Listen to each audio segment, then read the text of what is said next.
ഒന്നും രണ്ടുമല്ല, നീണ്ട 13 വർഷങ്ങൾ മാധവ് ഗാഡ്ഗിൽ ആശങ്കയോടെ, ഹൃദയവേദനയോടെ പറഞ്ഞ വാക്കുകൾ കേരളം ചർച്ച ചെയ്തുകൊണ്ടേയിരിക്കുന്നു. പക്ഷെ ഒന്നും നടന്നില്ല. ഒന്നല്ല രണ്ടല്ല, പലവട്ടം പ്രകൃതി ദുരന്തങ്ങൾ, മണ്ണിടിച്ചിൽ, ഉരുൾപൊട്ടൽ. ഇങ്ങനെ പോയാൽ കേരളം എവിടെയെന്ന ചോദ്യം വീണ്ടും സജീവമായി വയനാട് ദുരന്തത്തിന് പിന്നാലെ ഉയരുമ്പോൾ മാധവ് ഗാഡ്ഗിൽ വീണ്ടും പൊട്ടിത്തകർന്നു പറയുകയാണ് പ്രതികരിക്കാനാകുന്നില്ല എന്ന്. പ്രതികരിക്കാനുള്ള മാനസികാവസ്ഥയിലല്ലെന്ന് മാധവ് ഗാഡ്ഗിൽ. വയനാട്ടിലെ ചൂരൽമലയിലും മുണ്ടക്കൈയിലും ഉണ്ടായ ഉരുൾപൊട്ടലിന്റെ ആഘാതത്തിൽ മനംനൊന്ത് മാധവ് ഗാഡ്ഗിൽ കേരളത്തിൽ അടിക്കടിയുണ്ടാകുന്ന ഉരുൾപൊട്ടലുകളെ കുറിച്ച് എന്തെങ്കിലും പറയാനുള്ള മാനസികാവസ്ഥയിലല്ല ഇപ്പോഴെന്ന് അദ്ദേഹം പ്രതികരിക്കുകയാണ്. കേരളത്തിലെ അനിയന്ത്രിതമായ നിർമ്മാണങ്ങൾക്കെതിരെ മുന്നറിയിപ്പ് നൽകുന്ന 13 വർഷം പഴക്കമുള്ള ഗാഡ്ഗിൽ കമ്മിറ്റി റിപ്പോർട്ട് പിന്നീട് പലപ്പോഴും ശ്രദ്ധിക്കപ്പെടുന്നത് ഇത്തരം ദുരന്തങ്ങൾ ഉണ്ടാകുമ്പോൾ മാത്രമാണ്. 2011 സർക്കാരിന് സമർപ്പിച്ച റിപ്പോർട്ടിൽ ഇപ്പോൾ ദുരന്തം നടന്ന മേപ്പാടിയിലെ പരിസ്ഥിതി വിരുദ്ധ പ്രവർത്തനങ്ങൾക്കെതിരെയും പ്രത്യേക മുന്നറിയിപ്പ് തന്നെ ഉണ്ടായിരുന്നു.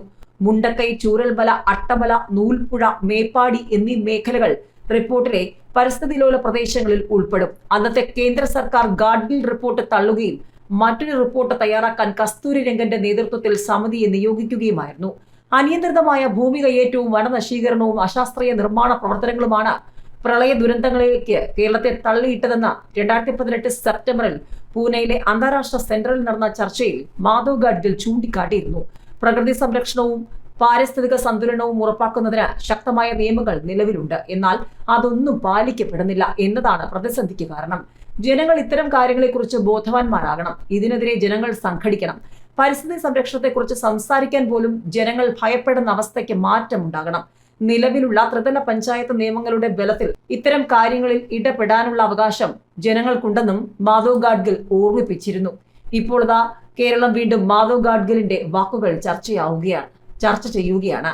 ഒന്നും രണ്ടുമല്ല, 500 വീടാണ് ഉണ്ടായിരുന്നത്. ഇപ്പോൾ ശേഷിക്കുന്നത് 30ഓളം വീടുകൾ മാത്രമാണെന്ന പഞ്ചായത്ത് അംഗം പറയുമ്പോൾ മുണ്ടക്കൈ നെഞ്ചുലയ്ക്കുന്ന ഒരു യാഥാർത്ഥ്യമായി മാറുകയാണ്.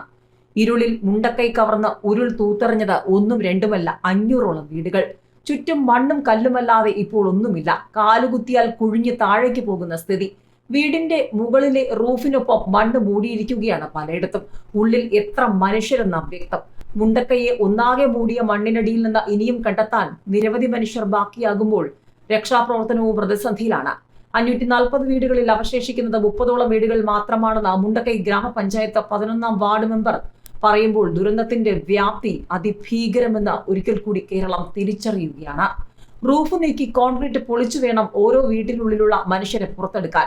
പ്രിയപ്പെട്ടവരെ കാത്ത് രാവിലെ മുതലേ മുണ്ടക്കൈയിൽ ഉള്ളം നീറി എത്തിയവർ തങ്ങളുടെ ഉറ്റവരിലേക്ക് എങ്ങനെ എത്തുമെന്നറിയാതെ സകലരോടും സഹായം ചോദിക്കുന്ന ഒരു നിസ്സഹായ അവസ്ഥയ്ക്കാണ് കേരളം സാക്ഷിയാകുന്നത്.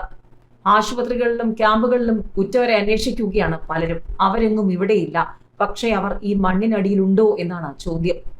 അതേസമയം രക്ഷാപ്രവർത്തകർ അതിശക്തമായി തന്നെ തിരച്ചിൽ ഊർജിതമാക്കിയിട്ടുണ്ട്. രക്ഷാപ്രവർത്തകരുടെ കണ്ണിൽപ്പെടാത്തവർക്കായി മുണ്ടക്കൈയിൽ സംയുക്ത സംഘം രാവിലെ മുതൽ തിരച്ചിൽ തുടങ്ങിയിട്ടുണ്ട്. പരിക്കേറ്റവരെ എയർലിഫ്റ്റ് വഴി ആദ്യം പുറത്തെത്തിക്കുന്നതിനായിരുന്നു പ്രഥമ പരിഗണന നൽകിയത്. ചൂരൽമലയെയും മുണ്ടക്കയെയും തമ്മിൽ ബന്ധിപ്പിക്കുന്ന താൽക്കാലിക പാലം നിർമ്മാണം പൂർത്തിയായതോടെ ബാക്കിയുള്ളവരെയും പുറത്തെത്തിച്ചു. മണ്ണിനടിയിൽപ്പെട്ടവർക്കായി ബുധനാഴ്ച രാവിലെ മുതൽ തിരച്ചിൽ നടത്താൻ എത്തിയവർക്ക് മുന്നിൽ ഉപകരണങ്ങളുടെ അപര്യാപ്തത വെല്ലുവിളി നിറയ്ക്കുകയാണ്. കോൺക്രീറ്റ് കട്ടർ ഉപയോഗിച്ച് വീടിന്റെ കോൺക്രീറ്റും റൂഫും നീക്കം ചെയ്യാൻ സാധിച്ചാൽ മാത്രമേ മണ്ണിനടിയിൽ കുടുങ്ങിയവർ കരികിലെത്താൻ സാധിക്കുകയുള്ളൂ.